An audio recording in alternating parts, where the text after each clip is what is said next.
a young woman who survived a brutal sexual assault behind a dumpster at Stanford University.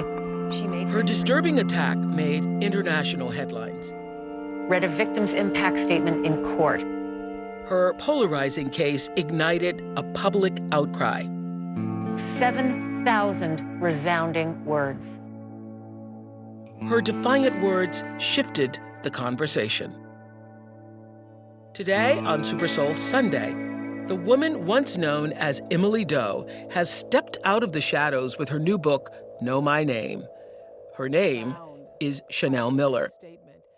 You are revealing in many ways who you really are. Yes. Yeah. According to court testimony, in January of 2015, then 22-year-old Chanel Miller attended a party at a fraternity house on the Stanford University campus. Chanel drank alcohol to the point of blacking out.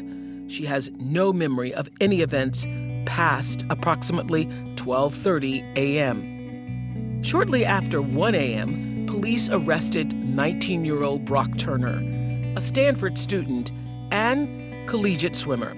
He was later charged with sexually assaulting Chanel while she lay unconscious. With no memory of the attack, Chanel woke the next morning in the hospital, confused, scared. Her underwear was missing. She had debris in her hair, and she endured a rape kit exam that took hours.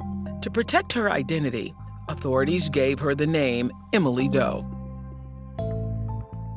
14 months later, after a grueling media frenzy and trial, Brock Turner was unanimously found guilty on 3 charges of sexual assault. He served just 3 months in a county jail, sparking a national debate on racial bias and class privilege. Feeling silenced and minimized by the court system, and feeling shamed by the press and public opinion, Chanel took a chance and released her 12-page victim impact statement to the website BuzzFeed. Within 4 days, more than 10 million people had read Chanel's statement. By sharing her brutally honest and raw emotions, Chanel's words sent shockwaves through the country. Her statement is credited for bringing a long overdue new perspective on rape, sexual assault, and victims' rights. For more than 4.5 years, the public has only known you as Emily Doe. Yes. And now in your book, Know My Name, which I think is such a profound title and statement, you are revealing in many ways who you really are. Yes. Yeah. So first of all, let me say welcome to Super Soul Sunday for doing it here. And it has been just a short time now. There's a 60 Minutes piece, other stories. Now you're sitting here with me. Since you revealed yourself, where you're merging the two, Emily Doe with Know My Name, Chanel Miller, I read that during this whole time you've been feeling like you were living a double life. Yeah. And that even your family and some members of the family still and friends did not know that you were Emily Doe. Yes. Yeah. So what has it felt like to merge them? Well, today is the first day as my full self, and it feels really amazing. Like, for so long, I felt like I was living a shrunken version of myself, or maybe there's like a little 2-inch person in my chest operating this 4-limbed vessel that I called my body, but I felt extremely hollow and fragile. And now it feels like I've finally grown into my limbs, and I'm sitting here fully, and it feels amazing. And I think it's what any victim wants, is just to be fully back inside themselves. That has been a long, arduous process, as you reveal so articulately in Know My Name. And in this book, you write the fact that you were able to remain anonymous all these years has actually been a testament to the world's grace. I think it's incredible that you have been anonymous in a world that is filled with social media and everybody trying to out everybody or cancel somebody, you know? How did that grace feel to you? Well, when the statement came out, I saw some reporters tweeting, if anyone has information on her, let me know. And they all said, leave her alone. give her time to heal. They basically built this fortress and put me away inside it, and they said, we want nothing from you. During all those years of the Oprah show, I did about, I think we counted up, 217 shows over the years regarding sexual abuse, whether it was assault or rape or child molestation. And as a survivor, one of the reasons why I just kept doing it and kept talking about it is because I think it's a scourge on our humanity. The way we see women, the way we abuse women, the way we abuse children. And it's still happening in families, in churches, in schools, and college campuses. So over the years, it's been my intention for people to actually be able to open their eyes, actually, and see the truth and allow us to help free victims from their shame, because the shame is the thing that kills us, you know. Absolutely. You've been in that. Oh, yeah. So you know. So what was your intention for writing this book? Well, to free from that shame that was never ours to carry in the first place, and to say by the end, I'm going to put this down now. It's your turn to carry it. It's not mine anymore. Yes.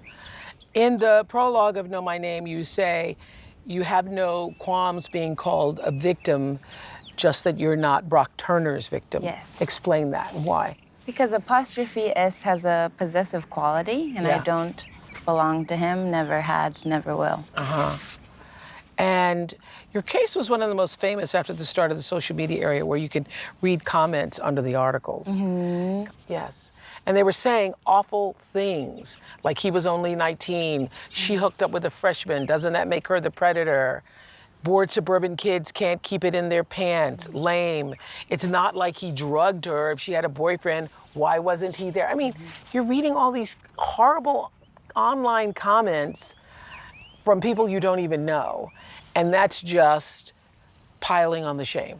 Oh, yeah. I digested it, it calcified, it cemented inside me for a really long time. And that was also my most vulnerable time. I was extremely porous. I was really hungry to hear any opinion on this case or talk to anyone. And at the time, online was all I had. And so you'd go there. I would go there. So I want to talk for a moment, not the hour, but for a moment, about that night, if it's okay with you. It's okay with you? Yes. I don't want to spend a lot of time on it because you've written a whole book that takes us through it. So the book is called Know My Name. So if you want all the details, you read the book. Both you and Brock Turner were intoxicated the night of the assault. And you write, alcohol freed Brock Turner of moral culpability, that because you don't remember, he was free to write the story. Yes. Tell us what you meant by that. I felt like I lost all my power when I didn't have memory. And in court, the defense always reminded me, Chanel has no memory. Chanel has no memory. Tell us what you do remember. I remember going to this party with my sister. I was dancing on the chair. We were being really silly. This was your younger sister. This is my younger sister. She was still in college. So it was all good for the beginning of the evening. And you had been drinking. Yes. And toward the end of the evening, you don't actually, your memory ends where? I was standing with my sister and a few other friends. There's some guys there, and we were in this circle of light on the patio, but there were people all around. So I want to know, how do you see alcohol as a factor that night? I would say that no matter your blood alcohol level, there is no point in which you say, okay, now you forfeit bodily autonomy. Now you've had this much to drink, anyone gets to do whatever they want to you. That limit does not exist. If you drink too much, you deserve to have a really, really bad hangover. That's on you. Right. And I'm happy to accept that, but at no point is it okay for someone to stick their body parts into you because you've had too much to drink. That will never be okay. And so when you wake up the next day, you were saying that you found out what happened. You wake up the next day in the hospital and there's a detective in the room. Yeah. What did you think then? I mean, I think it's so wonderfully written that I actually felt like I was in that hospital room with you. Yeah. I had dried blood on the backs of my hands. I was in a gurney, and there was a dean of students and a police officer, and they were very grave and somber. And I thought, these men are really serious. I felt really disoriented, but my last memory was with my sister. Yeah. And I didn't know anyone at the party. I hadn't been talking to anyone. So when they said, you've been sexually assaulted, I was like, all right, let's tone it down and let me get out of here. Wow. Yeah. And then you immediately went into, I must protect my sister mode, because when your sister yes. comes to the hospital to get you, first of all, I thought you allowed us into the private spaces in such a profound way that we were on that table with you. And it is, I guess, for only people who have had to go through it themselves, who've been sexually assaulted. But the women were unusually kind, it seemed, yes. They were. And their kindness allowed me to relax. And I knew there was apology in what they were doing, in the gentleness with which they touched me. I'm sorry this is happening. They didn't have to say it, but they cared for me deeply, and I also felt extremely safe in those few hours. Even though it was extremely invasive and painful, I felt like if anyone at that time were to come after me, they would just put up a wall or fight for me right then. And if you can create that space for a survivor immediately after it happens, you will save her in that moment. That time period is so critical. She needs to be able to feel that and also know that she deserves right then to be protected, for someone to sit with you and say, I'm not going to let anything happen to you now, and you are safe. You have to know that after. And you felt that? I felt that. Coming up,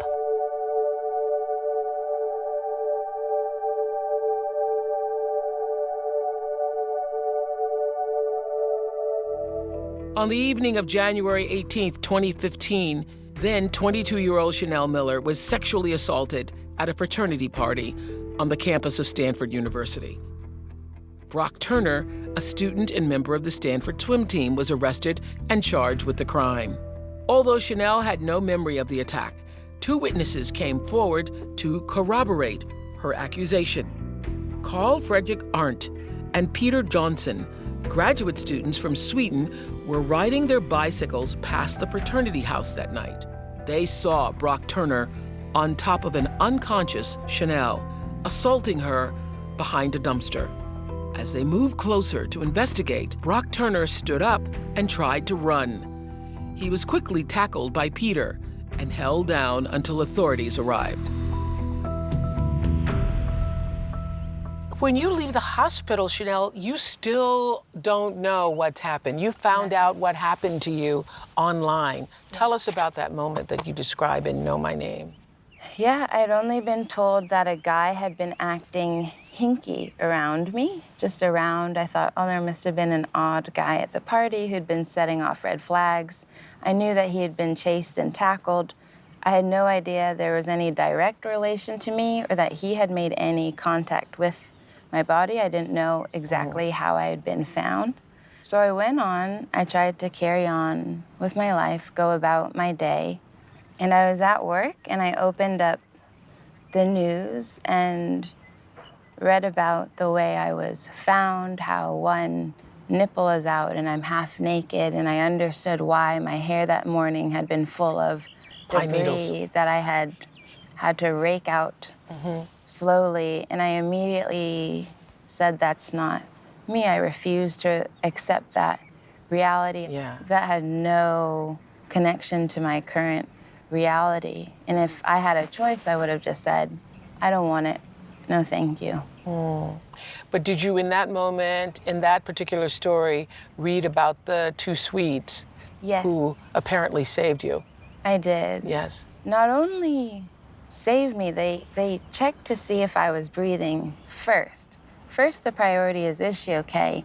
Then one of them went after him, did a leg sweep, took him down, And not only did they tackle him, they said, "What the F are you doing? Do you think this is okay?"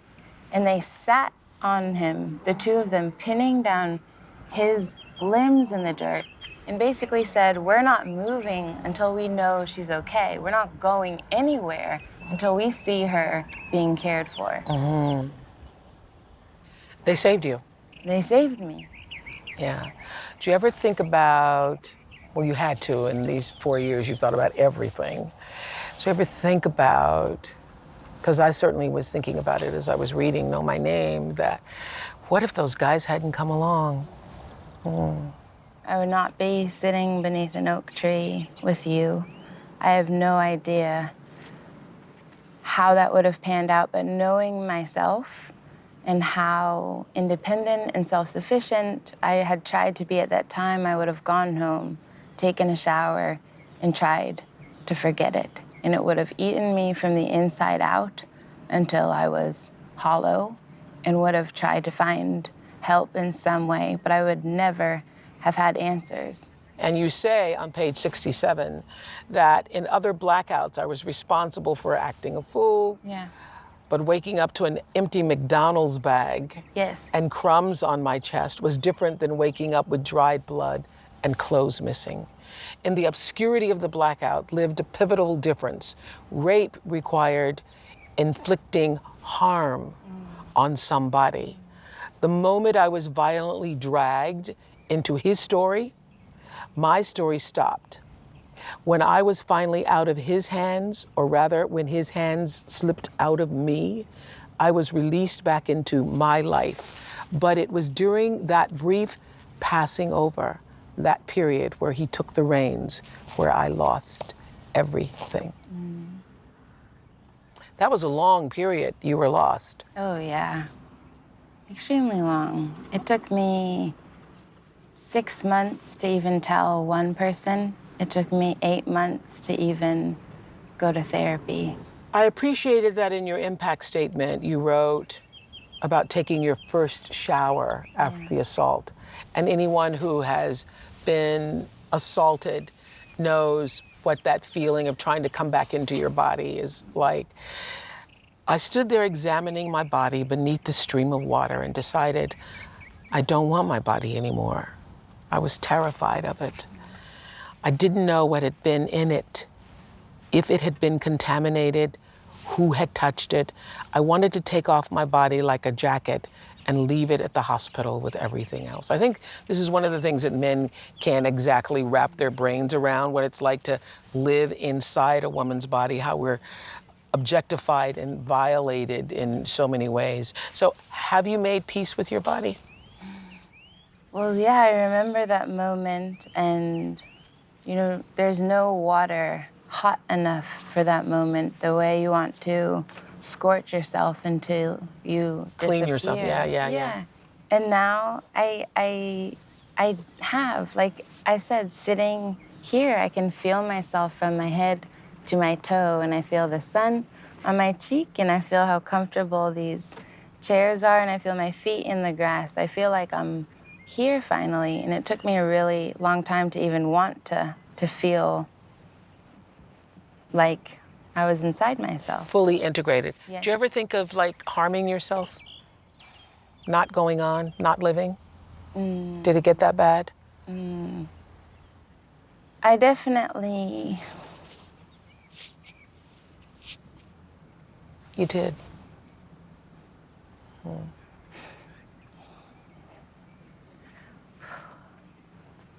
I think sometimes when you're really isolated, you think, I'm just gonna slip out the back door. The world's gonna keep spinning. But I can't be here right now. And then I thought, no, that's not the case. And I would always keep coming back to the thought, like, this can't be it. This can't be the ending or where the story ends. How impossible. Yeah. Because up until then, there were so many things I enjoyed doing. Yeah. I enjoyed drawing and running, and I knew that self was there, and I would look around and think, what happened to that? She was always there. I just really couldn't figure out how to get back to her. And I always told myself, even if you have no idea what your future looks like, something is there. And my mom always tells me, stay open, stay learning, and never let yourself go. And so even when it was really difficult and I wanted to block away feelings to protect myself, I would say stay open. When I was in the court process, I would think, well, I'm at least learning how it is to be inside this windowless courtroom, which many victims don't even get to see. It's my duty to stay here and report on it and feel it so I can come out the other side. Coming up,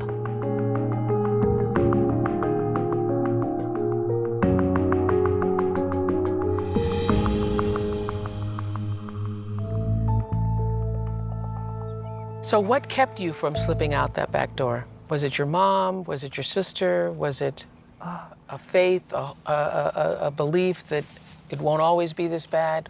What kept you holding on? Because as we sit here speaking right now, somebody is hearing us or watching us who is thinking of slipping out the back door.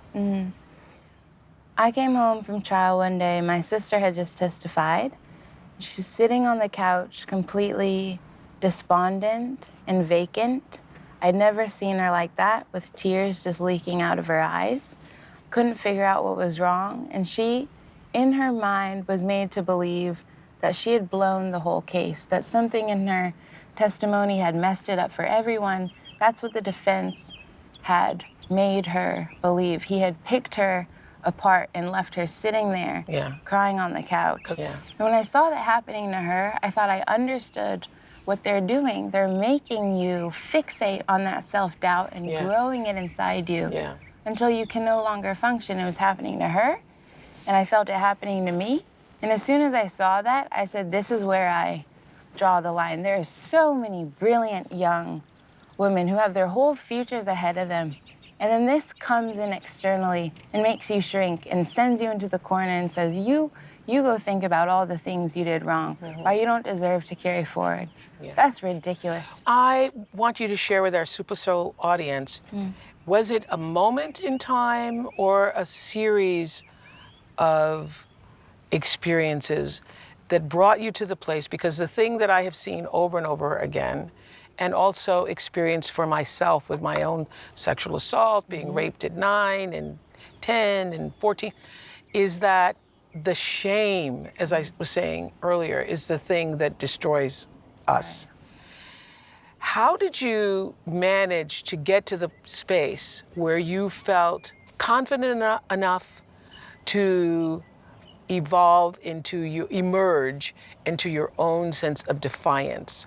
Because I have to say, if this had been me in my generation, I would have done what you said you would have done had the Swedes not found you. Even if I'd been found, I would have been so ashamed and carried the shame in such a way that I would have blamed myself. I would have blamed myself for being at the party, and why did I go, and why did I drink, and why did I let this happen to me? I'm sure you went through all of that.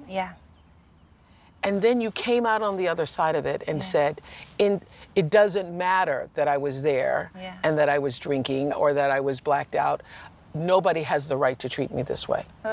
How did you get to there? Well, I think in the beginning, the shame was able to, well, first of all, initially I didn't feel shame. It seemed very clear to me that if someone attacks you and runs away, that's his problem. And the shame was learned over time. And then you heard from I didn't mean to interrupt, but you then heard from the detective that one of the Swedes who found you was so upset, he was crying. He was crying. So then you think, whoa, I've made grown men cry. So what actually did happen? So you weren't ashamed at first. Right.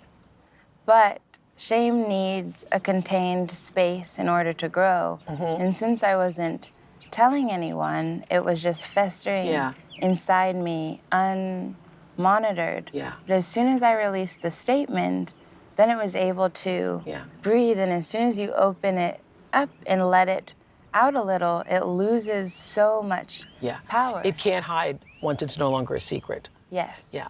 The secret is what also breeds and festers and Absolutely. allows And you it begin to form all these negative ideas of yourself, which are not helped by reading comments on the internet. No. People, I thought if anyone ever found out about this at the very beginning, they would just think it was disgusting or I was irresponsible. But when the statement came out, parents were sending me photos of their kids saying, this is the face of the person who you're making the world better for. I hope my daughter grows up to be like you, courageous, loving, a good The exact opposite of what you'd read Yeah.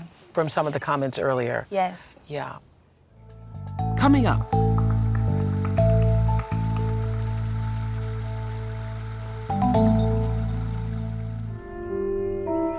When you embarked upon the court process, did you realize what it was going to be? Absolutely not. I didn't even understand there was anything to be discussed. I didn't think the case would go anywhere, but a year and a half later, people on his side were submitting letters to the judge, testifying to his character. What was the basic distinction between how he was represented and you? He was a full person. He had skill sets. His high school French teacher testified at the trial, his ex-girlfriend, his high school swimming coach. He was surrounded by these characters and people. And so interesting how even in the media, when it was first reported, his swimming scores, his background, all of that was a part of who he was versus the intoxicated woman. Right. I was just the object that it happened to. I was the thing that was found as a result of his actions, but I was never given time to express myself. There's never a time in court where they say, let us hear what happened from your point of view. Even the statement, you have to get the verdict. You have to have a guilty verdict in order to be able to make a that. statement. Yeah. You say that when society questions a victim's reluctance to report, I'll be here to remind you that you ask us to sacrifice our sanity to fight outdated structures that were designed to keep us down. You press charges within 24 hours of the assault. Yes. Right? And along the way, you had many opportunities to actually walk away. You say, I did not want this job. I wanted my old life. But let him walk away. I could not let it happen. When do you have two sober, unbiased witnesses? This never happens. And when you think about the court process and how many obstacles there are, I was assaulted on Stanford campus.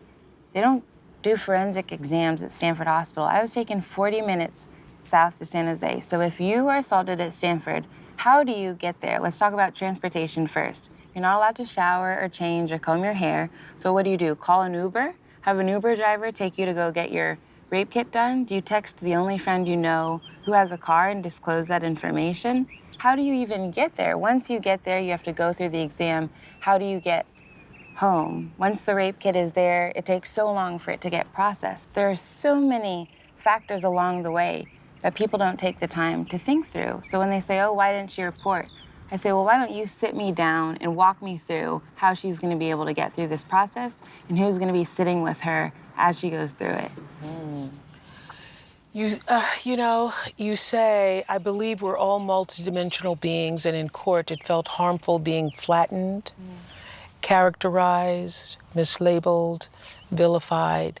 So I will not do the same to them. I will use Brock's name, but the truth is he could be Brad or Brody or Benson, and it doesn't matter. This passage reminded me of the millions of women whose stories will never be heard. Yes. Is that what you meant when you were writing this? Oh, yeah. I mean, even in the hospital, I remember asking the detective, how often do you get these cases? And he said, well, there's very few that get reported and even fewer that even make it to us. So you are in the smallest percentage. Because you had the two witnesses. Oh, yeah, and that I was already working with police and that I was being cared for and evidence was collected. I understood I was in this teeny tiny sliver of percentage from the very beginning, that somehow that was a privilege. During the trial, you reach your lowest point. You say, I realized this was it, was rock bottom. I was touching the bottom. What was rock bottom for you? It was being in this ratty bathroom in the little square courthouse with 2-ply toilet paper with my hair everywhere, my makeup completely smudged off, me feeling internally ravaged and feeling completely alone. And it was almost liberating because I thought, wow, it can't get any worse than this. But when I look around, I'm still here. You know, I've still decided to show up. And, you know, after that little bathroom break in the courthouse, I walked right back into the courtroom and thought, well, shoot, I'm doing it, you know? You're doing it. I'm doing it. I'm still here. You're still walking. Yeah. You're still Oh, walking. I'm leaping. Coming up.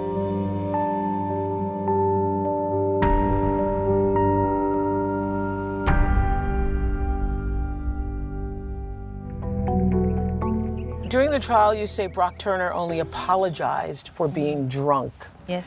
Has he ever apologized directly to you? He has said the words, I'm sorry, but just because you use the dictionary terminology doesn't mean there's heart behind it.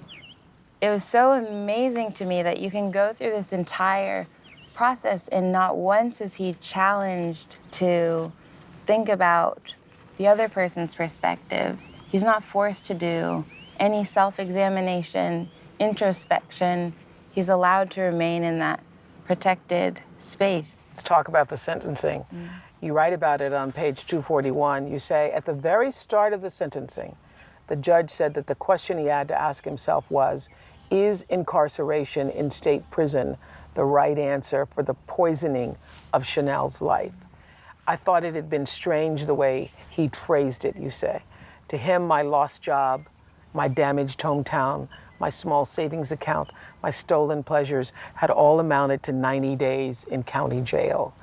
I wondered if in their eyes the victim remained stagnant, living forever in that 20-minute time frame. She remained frozen while Brock grew more and more multifaceted, his stories unfolding, a spectrum of life and memories.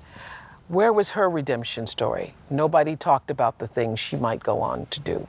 I'd laid my suffering bare, but lacked a key element. The judge had given Brock something that would never be extended to me: empathy. My pain was never more valuable than his potential. That is such a powerful statement. So the judge, you believe, extended empathy to him and sentenced him to 6 months. What do you think should have been the fair sentence? I think it should have been proportional to the harm. I also know that there are young men of color serving far longer sentences for nonviolent crimes for having a smidgen Of marijuana, yes. in their pocket. There are people in prison for years. Yeah. People of color. Yes. Yeah. So And so longer did you than have summer. a number in mind or a sentencing in mind? Did you? At least 1 year. 1 year is the maximum for county jail. It never even crossed my mind that it would be less than that. We had spent 18 months just getting to that point, just for it to go to 3 months. So how did you feel when you walked out of that courtroom? I had no plans. I felt like I had failed. And I also, like the first time I ever testified, I didn't let my parents in the room. I didn't let a single friend in. I was very determined. I'm going to protect all of them and do it by myself. I'm going to do this alone. And finally, by the sentencing, I let in some friends and family and thought, this is my chance to show them who I really am and redeem myself. And as soon as it happened, I thought, this is why you do things alone. This is why you should have never let anyone in. You made that mistake. That was my regret walking out of the courtroom. Coming up.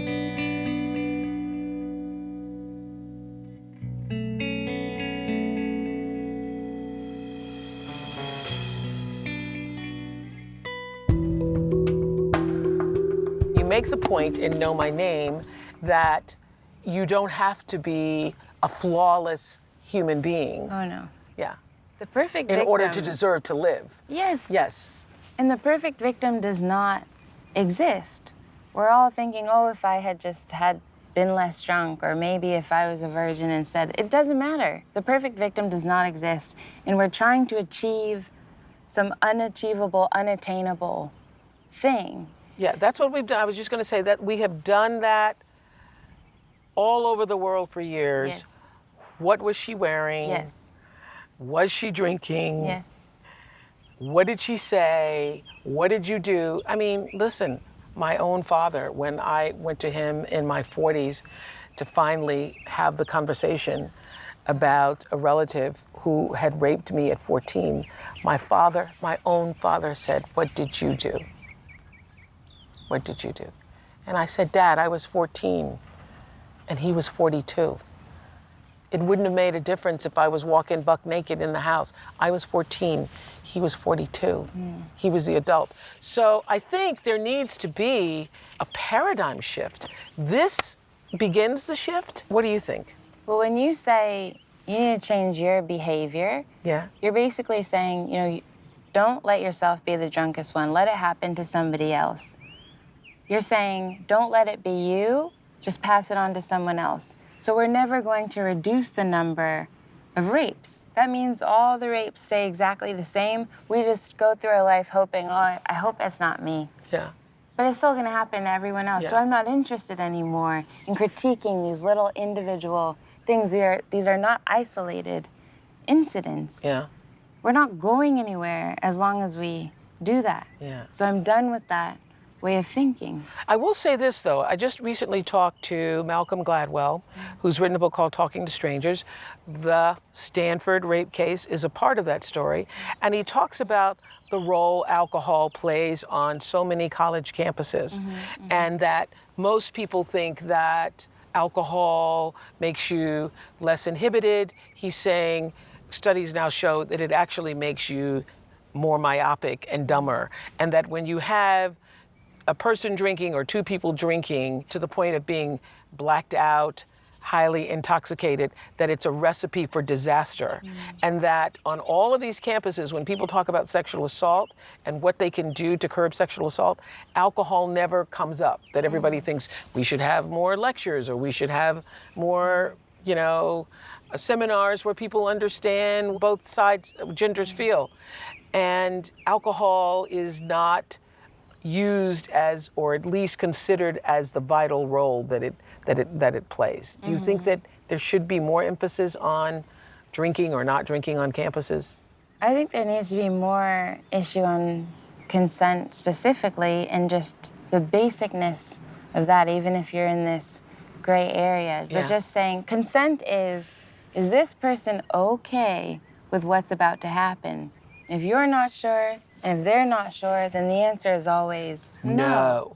So do you see yourself now as an advocate for victims? I would like you to read a portion of the statement, because that statement went viral all around the world. You saw immediately after leaving the courtroom and hearing the judge give him the 6-month sentence. So here's the lowest point in your life, and then you walk out of the courtroom and that statement has, exploded, actually. Yes. I'm sure it must have felt like that wonderful line from Avatar, "I see you," right? Yeah, like being seen for the first time. Oh yeah. Yeah. I felt like I was going to be okay. And it's not like a light turned and I healed in an instant. I understood there was a lot ahead I would still need to understand and work through. But I also knew that I would never be alone again. They made that extremely clear, and as long as I know that, I feel like I can take on anything. Can you read the statement? It's right there. Yes, I can. And finally, to girls everywhere, I am with you. On nights when you feel alone, I am with you. When people doubt you or dismiss you, I am with you. I fought every day for you, so never stop fighting. I believe you. I hope that by speaking today, you absorbed a small amount of light a small knowing that you can't be silenced, a small satisfaction that justice was served, a small assurance that we are getting somewhere, and a big, big knowing that you are important, unquestionably. You are untouchable, you are beautiful, you are to be valued, respected, undeniably every minute of every day. You are powerful, and nobody can take that away from you. To girls everywhere, I am with you. You are a beautiful writer. Thanks, Oprah. Yeah, you are a beautiful writer, and I loved the way you, or appreciate the way you describe this moment. You say, the agony is incessant, unyielding. But when you get to the point where you feel like everything's gone, there's a little twist, a flame, a small shift. It is subtle. It comes when you least expect it. Wait for it. This is the rule of the universe. This is the one thing in life I know to be true. No matter how awful and long your journey, I can promise you the turn. One day, it will lift. I'm so glad you got lifted. Oh, thank you, Oprah. Thank you for having me today. Thank you. Not only did you get lifted, but you used your lift to lift other people. Thank you. Thank you.